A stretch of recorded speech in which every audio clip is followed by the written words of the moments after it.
Kim Yo Jong, left sister of North Korean leader Kim Jong Un, shakes hands with South Korean President Moon Jae-in at the opening ceremony of the 2018 Winter Olympics in Pyeongchang, South Korea, Friday, Feb. 9, 2018. Patrick Semansky, Paul, Associated Press, Pyeongchang, South Korea. North Korean leader Kim Jong Un's younger sister took her place among dignitaries from around the world, including U.S. Vice President Mike Pence, at the opening ceremony of the Pyeongchang Winter Olympics on Friday in an unprecedented visit to South Korea. The trip by Kim Yo Jong is the latest move in an extraordinary show of Olympic diplomacy with Seoul that could prove to be a major challenge to the Trump administration's hardline Korea policies. As the opening ceremony began, she and South Korean President Moon Jae-in exchanged a historic handshake and spoke briefly. They smiled broadly, though it was not immediately known what they said. She and Kim Yong Nam, the North's 90-year-old nominal head of state, were seated behind Moon and his wife, while Pence and his wife were seated beside the Moons and Japanese Prime Minister Shinzo Abe. At the age of 30, Kim Yo Jong is quite possibly the most powerful woman in North Korea. Just a few years younger than her brother, she is believed to be his closest confidant and is a senior cadre in North Korea's ruling party. Her arrival on Kim Jong Un's private jet with a coterie of 22 officials was broadcast live on South Korean television.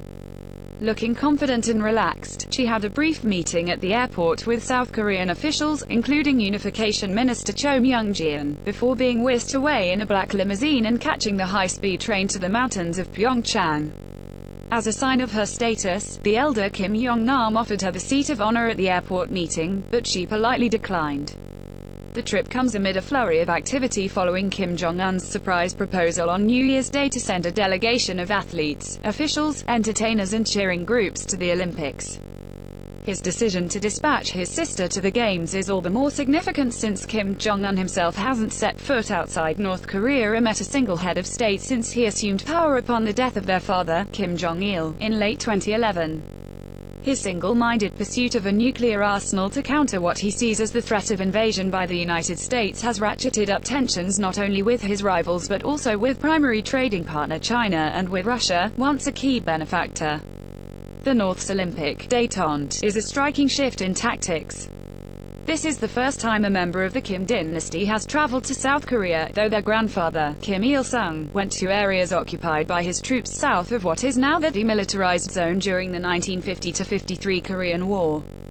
Kim Yo Jong has been rapidly rising within the North's power structure and is believed to be in charge of shaping her brother's public persona. But she has generally remained safely cloaked in her brother's shadow. This is her first high-profile international appearance at center stage, though she is technically just a member of a delegation headed by Kim Yong Nam.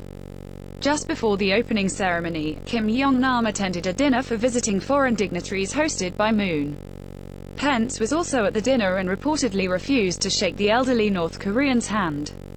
A White House official said Pence did not interact with Kim Yo Jong or Kim Yong Nam, who were seated a row behind the U.S. Vice President during the opening ceremony.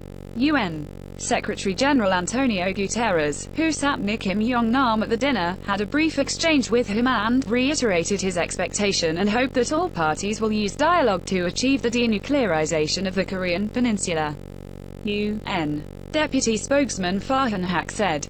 Guterres was also in the same general area as a number of other North Korean officials including Kim Yo Jong, but they were never in any personal contact with each other. Haq said. For security reasons, few details of Kim Yo Jong's three-day itinerary have been made public. After arriving at the South's ultra-modern Incheon International Airport, the North's flagship airline is subject to sanctions. She traveled to Pyeongchang for the opening ceremony, where the North and South Korean athletes marched together behind a blue and white unification flag for the first time in more than a decade. It was an emotionally charged moment. The two Koreas, which remain technically at war, have cycled through countless periods of chill and thaw since their division 70 years ago. North Korea boycotted the 1988 Summer Olympics in Seoul and blew up a South Korean commercial airliner the year before. The past year has been particularly acrimonious as the North has accelerated its nuclear weapons development and test launches of missiles that are now believed to be able to reach most or all of the United States, South Korea's most important ally. The delegation's most substantive event may come outside of the Olympic ambit on Saturday. Along with the rest of the North's senior delegation, Kim Yo Jong was to have lunch with Moon at the presidential Blue House. The meeting could turn out to be just a lunch, a photo op or a nicety. But it is unprecedented, and its announcement on Thursday was so sudden, that are already swirling it could open the door to much more, perhaps even an offer for Moon to travel to Pyongyang, the North's capital. The North and South held summits in Pyongyang in 2000 and 2007, both hosted by Kim Jong Un. Considering the depth and complexity of the problems that keep the Koreas apart, it's highly unlikely a luncheon would lead to an immediate breakthrough on something like the North's nuclear weapons development.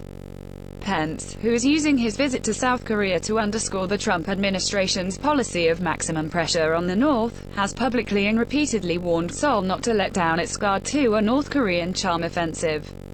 But during her stay, Kim Yo Jong will have ample opportunity to play up the feel-good side of her country's participation in the Games. The first hockey match featuring the joint North-South women's ice hockey will be held Saturday night. They play Switzerland, where both Kim Jong Un and his sister went to school when they were children, and that would be an event she might want to see. The North has also sent a several hundred women-strong cheering squad, an orchestra with singers and dancers, and a demonstration taekwondo team that will perform in Seoul and places near the Olympic venues. Security for anything involving the North Koreans has been exceptionally tight. The North's participation has been generally welcomed, but right-wing protesters have shown up at several venues to burn North Korean flags and tear up portraits of Kim's brother. The group is fringe, but their demonstrations have generated irate reactions in North Korea's state-run media and could potentially spin out into a major incident if they ever manage to get closer to the North Koreans themselves, or especially Kim and her entourage. So far, police have kept the two at a safe distance. Associated Press writers Kim Tong-hyung in Seoul, South Korea, and Edith M. Leder at the United Nations contributed to this report. Talmaj is the AP's Pyongyang bureau chief. Follow him on Twitter and Instagram, @EricTalmaj. Copyright 2018 The Associated Press. All rights reserved. This material may not be published, broadcast, rewritten or redistributed.